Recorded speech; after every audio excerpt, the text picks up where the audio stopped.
time last night. What do you want to talk to your colleagues about when it comes to bail reform?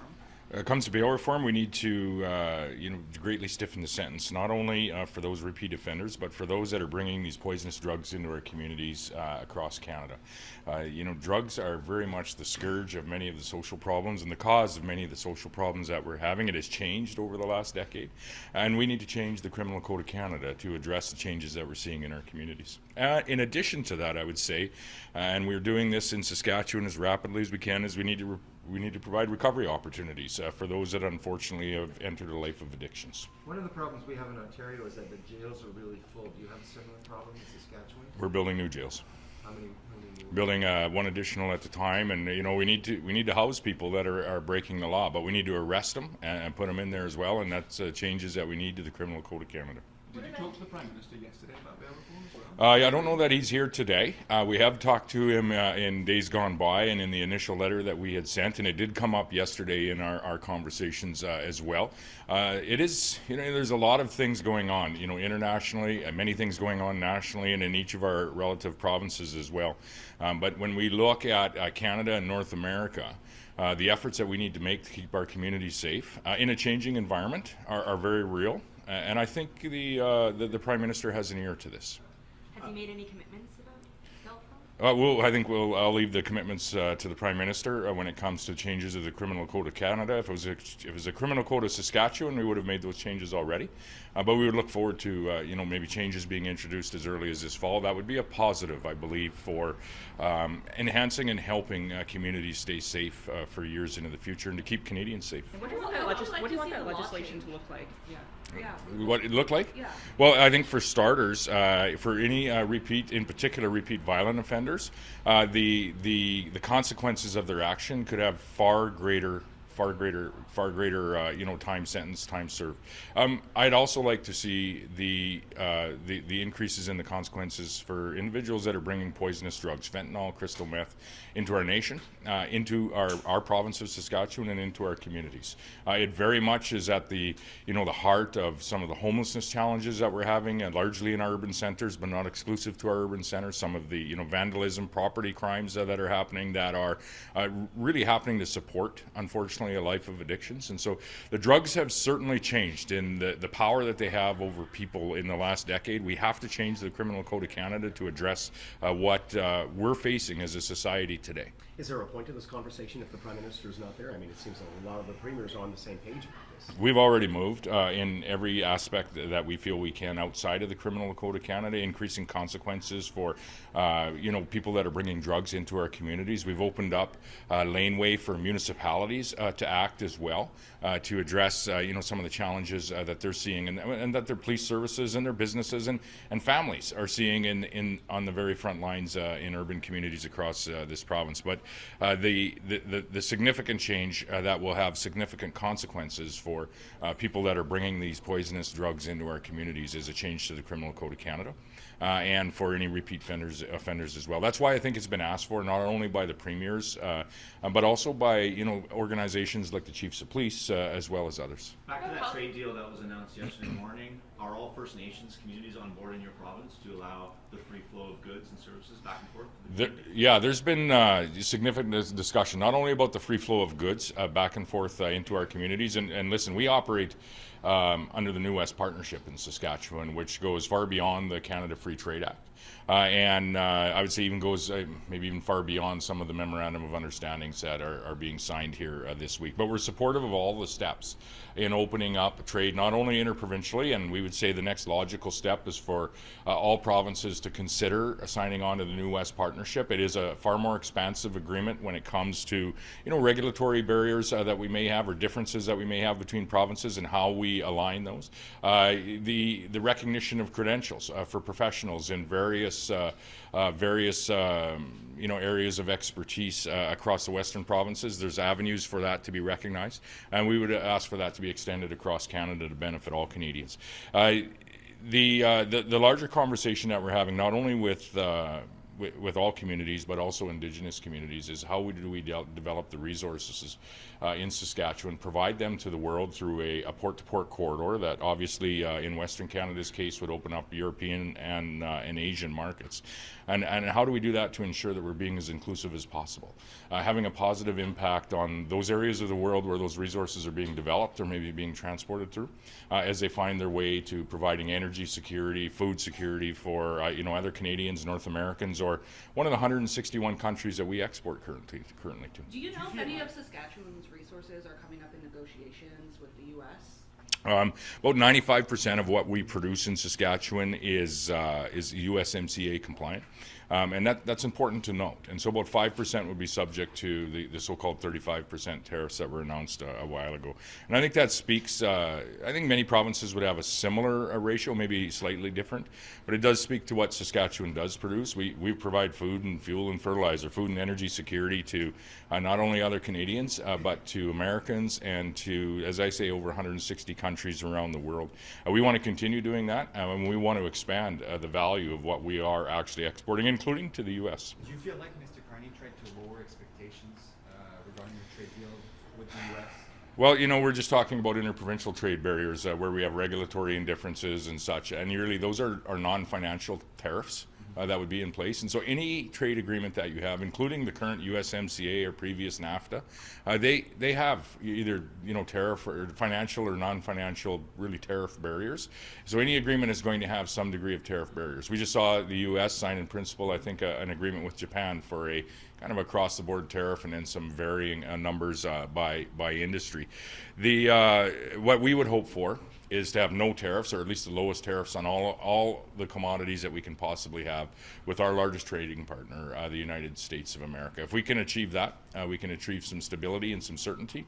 And I think you add to that, cleaning up some of the regulatory environment we have to be able to build the mine sites, the oil production plants, and build really our nation in a much quicker fashion than what we are able to today. Bill C-5 is a good start.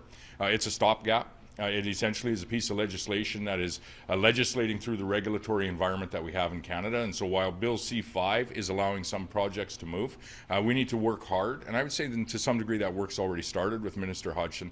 We need to work hard to clean up and streamline the regulatory environment that we have in Canada if we are going to be a serious landing place for global investment, if we are going to take a serious run at being the strongest economy in the G7, or in any way achieving the Prime Minister's aspirations of becoming a global energy superpower. The challenges in Canada are well reported on by you folks and many others. The opportunities are there, and I would say that we're facing one of the largest opportunities as Canadians that I have seen in my political career and maybe in my life.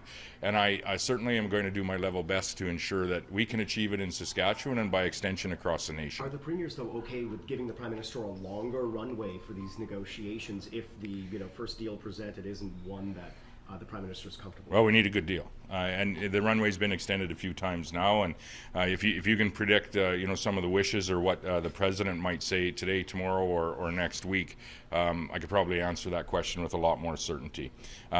We have Dominic LeBlanc, as I believe was on his way to Washington yesterday. We'll be meeting again with either Jamieson Greer or Secretary Lutnick today. I have confidence with Dominic being down in Washington. He's a liberal that has, I think, a good relationship with the Republicans in the Trump administration. And so we're there to support him. And we're there to support Prime Minister Carney, not only in the U.S. market, as he is the Prime Minister, but to support him as best we can in a number of other markets around the world.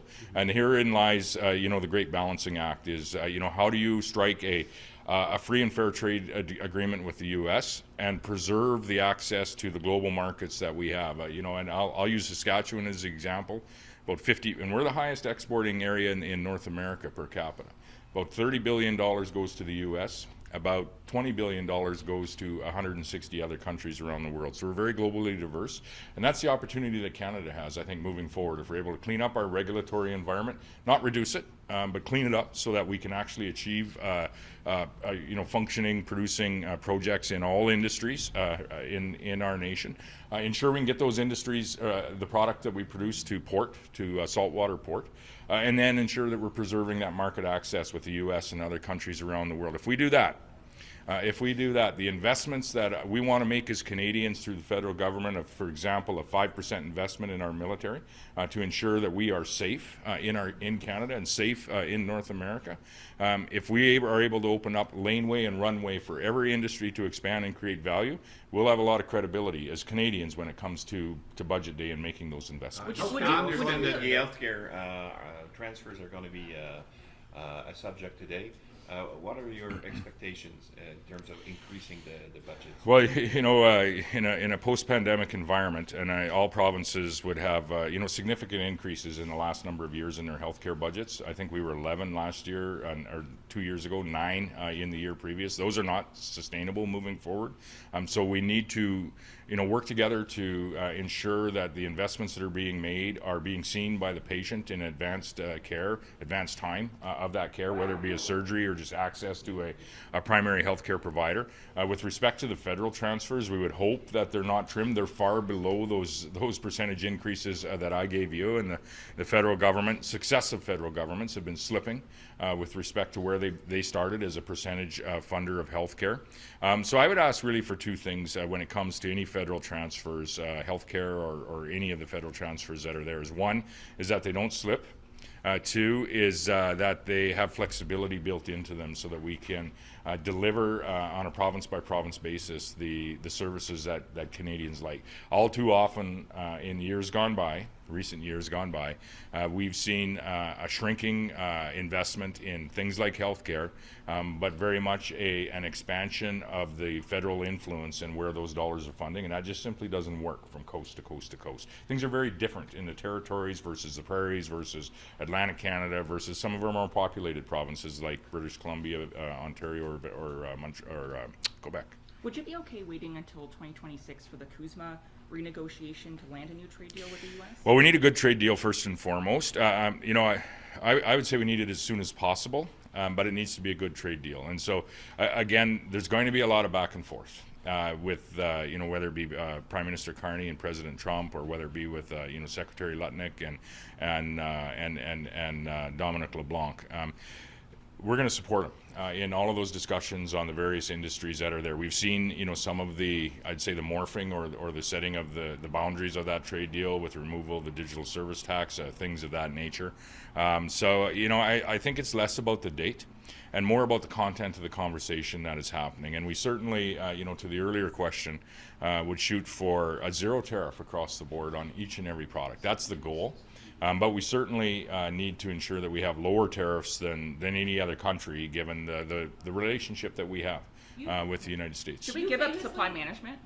Oh no, I don't think we should be talking about giving up anything when it comes to the negotiations with the U.S. What we want to do is actually expand our opportunities. You famously stormed out of a meeting years ago after, I think it was with the Liberal government, or was it ministers? I can't remember. It was environment ministers. Yes, environment ministers. You famously stormed out of that. Well, I walked out.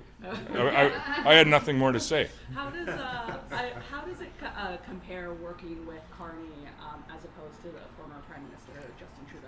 Well, one of the reasons myself and 2 or 3 other ministers had left that meeting, it was the introduction of the carbon tax after there was a commitment that they wouldn't be moving forward with unconsulted policies that would just be imposed on provinces, and that wasn't the way that particular policy came in. And again, it was sold as a policy that we wouldn't need to do anything else. This is the panacea that would solve climate change for the world if Canada would just move forward. You then saw very much a layering of other policies on top of that, which have in turn have created some of the regulatory challenges that we have today. And so those are 10 lost years that we have when it comes to attracting investment into Saskatchewan and Canada. And so we were right in our policy perspective at that point in time. That's been proven to be so now with the removal of the carbon tax by Prime Minister Carney. And to compare the relationship from Saskatchewan, and I think you can very much see a change in tone from myself, given the last 10 years versus now, is it's very much more engaging. And very much more open to, how do we create wealth not only in your province, but how do we work together to create wealth across this nation by developing the industries that we have, getting them to market, and getting maximum value through our market access with the USA and many other countries around the world. And so, the appreciation that we have is the engagement that Prime Minister Carney has had with the provinces, and I would say particularly ourselves with Saskatchewan. And it's real engagement. It's not just a meeting to say you had a meeting. It's real engagement about where are the challenges and where are the hurdles and where can we remove some of those hurdles together. And we may not agree on everything, but we need to work together as Canadians, and we are Canadians first, and that's the level best effort that we are giving on behalf of Saskatchewan. The second thing I would say is I appreciate that commitment to engaging with the provinces. Likewise, we have had 10 lost years with respect to our reputation in the international space. Prime Minister Carney, I think, has met already with literally dozens of international leaders, enhancing our reputation in a positive way in that international space. And it has felt pretty lonely out there, as Saskatchewan has been in that space for the last decade. And we most certainly are appreciative of the prioritization that this Prime Minister Carney is giving to all of those international markets and bringing some credibility to those markets. And I most notably would say that, in the case of a lot of talk is about the United States of America. Saskatchewan largely is being impacted by a counter tariff from China. Prime Minister Carney has been very engaging with the country of China and is working through how you engage with that country, and we're working, I would say, alongside with them, providing the advice that we've had from years gone by, as we've had an office in China for a decade and a half now. Well, Premier Brown, those tariffs are in place because Ontario asked for 100% tariffs on electric vehicles coming out of China. We've talked. Well, they're in place because we tried to align with U.S. policy when it comes to the North American relationship with China on not just EV vehicles, but steel and aluminum as well. And so, when we have a steel plant in Saskatchewan, probably 5,000 or 6,000 people that are entirely dependent on the steel industry. And so when we see the most recent changes impacting some of the steel coming into North America or into Canada, we're supportive on behalf of the steel workers that we have in Saskatchewan, but we're very concerned as well as what any counter response might be, because it often impacts Saskatchewan or Canadian agriculture, which is largely Saskatchewan agriculture. And so that's why it's so important to be engaging with the Chinese government, of which Prime Minister Carney and his government is doing, unlike I would say that they've done in the last decade. And if we're truly going to, move and expand our reliance away from the United States in any way, shape, or form, and I would suggest the only way to do it is on additional products produced, not existing, we're going to have to deal with China. And so we're going to need a broader relationship with them. And so I see past, the current disputes that we have. I'm very concerned about what the retaliatory impacts might be to an industry that is really the spinal cord of the economy in Saskatchewan. But the true path through that is engagement with the Chinese government, and that's happening as we speak.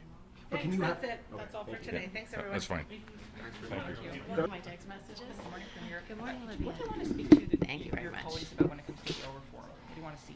Well, we've had a lot of conversations about bail reform, actually, and I think we're all on the same page, having all signed a letter, I think, back at a previous meeting, and we were encouraged to hear from the Prime Minister yesterday that it's something that they're working through now. So I think that the progress has been made, and the ball is in the federal government's court. And what did they promise? What did the Prime Minister promise? Well, he told us it was in the works. There's legislative changes that need to be made that I think we're hoping that come in the fall session, and so that was what we learned. And what exactly do you want to see in that legislation?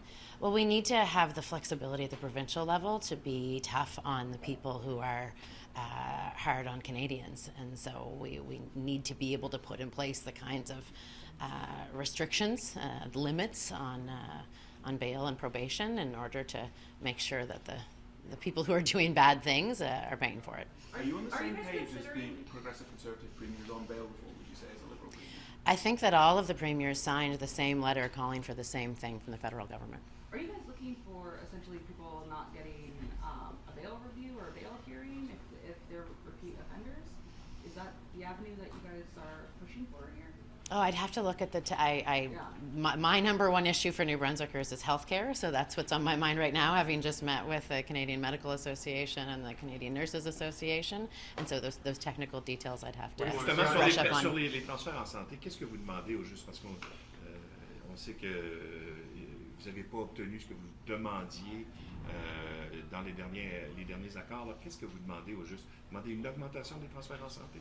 Oui, absolument. Les augmentations qu'on voit au niveau provincial, nos investissements dans la santé, ils augmentent dans grand nombre, mais les investissements du gouvernement fédéral ne montent pas du même niveau. Alors, on se trouve plus loin de l'objectif de assurer que chaque Néo-Brunswickois, chaque Canadien a accès aux soins de santé qu'il mérite. Alors, on veut voir que les transferts montent avec le besoin et la pression. Avez-vous une demande chiffrée concernant ces transferts? Pas un chiffre spécifique à ce point. Nous On entend autres, 5%, est-ce que c'est quelque chose? ça serait une bonne chose, mais nous autres aussi, on veut qu'il y ait une reconnaissance qu'il y a des différents besoins. Nous autres, au Nouveau-Brunswick, on a une population plus âgée, qui est plus malade. C'est pas de même que le service qu'on a besoin pour quelqu'un de 30 ans dans une autre province. Alors, on veut que les transferts sont reconnaissants de la population et les besoins en santé de la Mais population. vous avez tous besoin du gouvernement fédéral pour des contrats en défense. On a vu ça hier. C'est quoi votre rapport de force maintenant pour demander des choses au fédéral? Bien, nous autres sommes sur le terrain, puis nous sommes ceux qui livrent le service aux Néo-Brunswickois puis aux Canadiens. Alors, le partenariat, c'est vraiment important. Il y a plusieurs choses que le gouvernement fédéral peut faire pour... Vous dire non aussi. Bien, c'est ça, mais on a s'il veut dire aux Canadiens qu'il ne veut pas supporter leur accès aux soins de santé, qu'il ne veut pas être un partenaire dans l'enjeu primordial pour des personnes de ma province, je serais intéressée de savoir cette conversation. M. Legault a laissé entendre hier que compte tenu du déficit probable que le fédéral va avoir avec les investissements en défense, etc., ce serait un peu illusoire de penser qu'on aurait des transferts, une augmentation des transferts en santé. Mais pour nous autres, on a un déficit en Nouveau-Brunswick parce qu'on a choisi d'investir dans les Néo-Brunswickois et Néo-Brunswickoises et dans leur santé, parce que sans une population en bonne santé, on ne peut pas avoir une économie en bonne santé. Alors, je pense que les deux choses vont ensemble. Le fédéral fait des déficits pour les pays transferts en santé. Nous autres, on veut qu'ils trouvent la façon de gérer le système pour qu'on a une population qui a un bien-être, qui peut aller à notre économie avec un bien-être. Alors, ça va ensemble. On doit trouver les façons de faire la croissance de notre économie avec des projets d'intérêt national qui vont nous aider à agrandir notre PIB en tant que faire des investissements dans la santé de la population qui fait ce travail-là. Do you think the current health transfers is unfair than to smaller provinces, the current formula? Well, we certainly think that they should respond to the population's needs. Right now, it's a flat per capita model, but as I said, in New Brunswick, we have a population that is older and that is sicker than the rest of Canada, and so we think that the transfers should respond to the needs of Canadians. Should the bigger provinces subsidize the smaller then? I think that we should meet Canadians' needs for healthcare, and we know that it costs more to service somebody who has a chronic health issue and somebody who is later in life. And so we think that the transfer should recognize that older and sicker Canadians need more investment, and we happen to have more of those people in New Brunswick. A local question from New Brunswick. Why did you decide to apologize to Margaret Ann Delaney and not fight the ruling?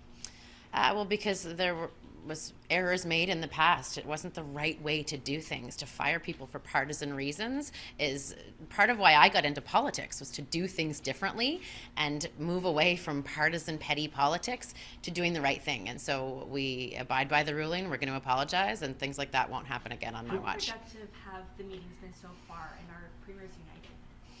Oh, I think the premiers actually have a lot more unity today than I saw in the first meeting that for me wasn't that many months ago. In part because the threat from the U.S. is so serious that it demands a unified response, but we're all facing the same challenges, right? We all have economic crisis that we need to address. We need the nation to be together for us all to benefit from that. And so I think that the conversations over the last 2 days have been really productive. There's a real desire to support each other, to learn from each other, and to work with a federal government that is showing a desire for collaboration and partnership that I don't think we've seen for a while. Okay, so Did you get an update from the Prime Minister from the letter you gave him from Bailey McCormick's family? No, I haven't had an update yet from the Prime Minister. I gave it to him just yesterday. But I certainly do hope to see a response in the form of criminal justice reform in the fall, particularly. I know he's committed to that, and I want to make sure that intimate partner violence is a part of his considerations around bail reform. What did the letter say? Can you give us a sense? Yeah, the letter outlined a number of policy recommendations about, especially if violent partners are released, that they're tracked by GPS so that the victim is able to identify if the person is coming close to them, a registry, bail reform, a number of policy recommendations from the family. And is there anything your province can do on its own to address this issue? Yes, in fact, we've been working on that. had a report by Dr. Stanton on intimate partner violence and gender-based violence, how our court system can be improved, what we can do provincially on that. We're implementing those recommendations. And we've been working with groups that work with women who have been assaulted by partners or threatened by partners around their recommendations as well. It's been an ongoing piece of work for us. But at the end of the day, in terms of the criminal justice system, we do look to the federal government for assistance. And your colleagues are calling for the emissions cap to be scrapped. What do you think of that? Would you agree with them? Well, you know, it's important for us as a country to recognize that climate change is a real thing. We have seen devastating wildfires across the country. The world is going to have to shift to a low-carbon future. The federal government has put in place the emissions cap, which is important for us in British Columbia. We've had similar discussions in our province. If the feds are going to shift position, we'd like to know about it well in advance. And because British Columbia is dependent on what's happening in the rest of the country. The Trump administration, according to sources that I've spoken with, they don't like your emotional response to the trade war. They think that you are being too whiny. What's your take on, you know, their reaction to, I guess, your comments recently? Yesterday, you commented on Pete Hoekstra. A few months ago, you're standing in front of the legislature with all the MLAs talking about the U.S.-Canada relationship. I guess, what's your reaction to their particular feelings toward you out of the other premiers? Yeah, I think, you know, I stand as a proud Canadian, and I don't think I stand alone in demanding that the U.S. respect us as an independent country, that they quit their threats to our economy, to our hardworking families, and that we will not drink their alcohol or visit their country until they quit it. On the National Wildfire Strategy, if that was in place, what you guys are calling for this year, how would it have affected BC's response? What would it have helped you to do? Well, you know, we're a cautious supporter of the federal government getting involved in wildfire. It's important that we have interoperability between different fire services across the country. The federal government can assist with that. The caution that we have is the closer you get to the ground, the more effective the fire service is, in my experience. And our provincial wildfire force works very closely with other provincial wildfire teams, as we saw in Manitoba and in Saskatchewan. And we're going to continue to work closely with them. There is a potential role for the federal government, but I want to make sure that it adds and it doesn't create bureaucracy or delay. Would it be about funding then? Because there's already exchange of services in place, right? We see it every year. Yeah, I think my focus would really be on making sure that there's a set of standards across the country that we're all following, that the fire services are able to work together quite seamlessly, particularly that they're able to work with the military, and that the military plays a role wherever they can, and that the training is in place for them. And so, you know, I think it's a limited role, but it could be a significant role. Come back to U.S. trade negotiations. Have you abandoned at all the idea of imposing counter tariffs? No, not at all. I'm fully supportive of retaliation against the Americans where that has a very low or no impact on Canadians. I think we need to keep in mind that this administration is already flailing a fair bit. Their economy is slowing, inflation is going up, it will collapse under its own weight. We just need to give it some time. But in the meantime, if we can help push things along, then we should, but we shouldn't do it at the expense of Canadians who are already feeling huge pressure. Would you cut off electricity to the western states? Would you like to see the bail reform? What are you looking for in that new legislation expected this fall? Well, we have to toughen up bail reform, and we can't release people the next day after they kick people's doors in, put guns to people's head, terrorize the neighborhood, terrorize families, and they get in the back of the police vehicle and they start mocking our police, and then they go to some weak-kneed judge that lets them out. It's absolutely terrible, and we need mandatory sentences. You steal cars, you break into people's homes, there has to be a penalty, or they just keep repeating the offense, and people are done. It's not just they're out on bail once, they'll be out 4 or 5 times. I talked to a father that is after one person was out on bail for drinking and driving 5 times. Now his son has serious brain injuries at Sunnybrook Hospital. We never know if he's going to be the same because this drunk driver kept getting released. That's one out of 1,000 stories that happens constantly. And the judges can And it's not about Bill C-75. We have to toughen it up. But it's people are just fed up. I've never seen people more frustrated ever. Do you have any proposals for certain mandatory minimums, like a car theft or? Well, I would like to look in comparable areas. Let's look at the U.S. What happens when someone steals a car in Michigan or in Florida? That's what we need to do. And if you do that, there's consequences.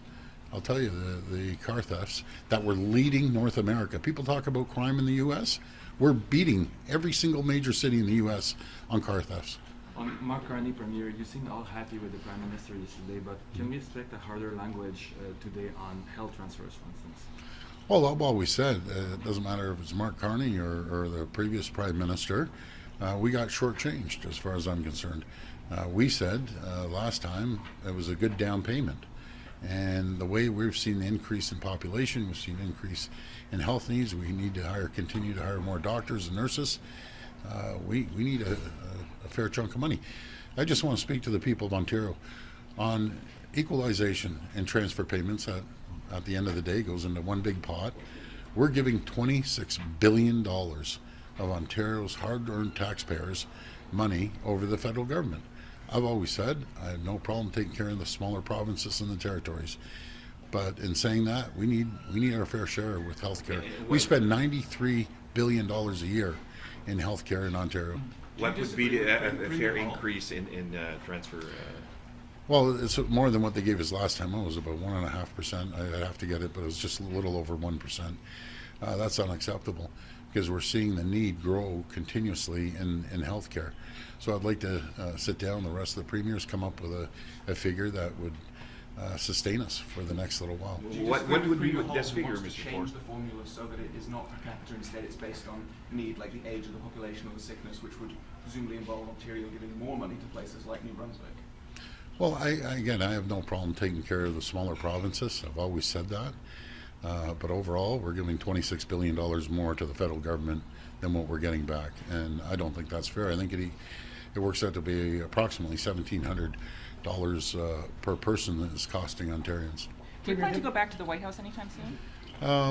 Well, we'll see what happens. That's up to the federal government, up to Minister LeBlanc and Prime Minister to go there and discuss. Would you be okay waiting until 2026 next year for the CUSMA renegotiation to land a new trade deal with the U.S.? I have no problem, but I don't trust President Trump as far as I can throw him.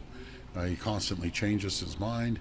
It's you just don't know who you're dealing with. He signed that deal with Japan at what was it, $550 billion they're investing. Last time I checked, Japan they buy about $79 billion of products off the U.S. We buy about $349 billion of products. So Japan and the rest of the countries around the world have quite a bit to catch up to what we purchase off the U.S. There's a lot of talk about trade and Trump and building Canada, but what were the tangible results, do you think, coming out of this meeting? Well, I think unity is one thing. We're all united. I haven't seen that, Colin, ever since I've been Premier. You guys were united coming into this meeting. Yeah, but I mean overall, and looking at diversifying our markets, building pipelines until we aren't beholden on the U.S., and making sure that we can get our products around the world, no matter if it's the oil or our SMRs, small modular reactors, and quite a few other areas, our critical minerals, to ship around the world. If we don't get an August 1st deal, would you like to see our counter tariffs on steel and aluminum raised to 50%? Yeah, to match the U.S., we have to. First of all, we have to get rid of all the other steel products, cheap steel products being shipped in from China with a sticker on it, be it made in Pakistan or made in Turkey. That's where we're seeing a lot of steel coming from. They're proxies for China. And I have no problem with those countries, but don't stick a made in Pakistan sticker on it and then ship it across and undercut our hardworking steel workers. All right, thanks everyone. You've always said that Last one. China is the enemy. Yet Scott Moe says that there needs to be increased cooperation with China. A news release that you guys had issued yesterday said that there needs to be a better working relationship on trade with China. That's specifically what the premiers were calling on the Prime Minister to do. So help me reconcile those two things. Is China the enemy, or do we work with China? Well, you know what Churchill said. Our enemy of our enemy is our friend, and I don't consider Americans enemy, but right now President Trump himself is acting like the enemy. We do about $43 billion of two-way trade with China, Ontario alone. We import over $40 billion, we export $3 billion. As long as China plays fair and doesn't undercut our markets, be it the auto sector or any sector, I have no problem dealing with them, because we're already dealing with them, and every one of us go in the store and we buy Chinese products every single day, not even knowing that they're coming from China. Does that mean removing the 100% tariff on Chinese-made EVs? No. All right. No, I got to protect our EV sector. Thanks everyone. Okay, thank you. Gotta go. Thank you very much.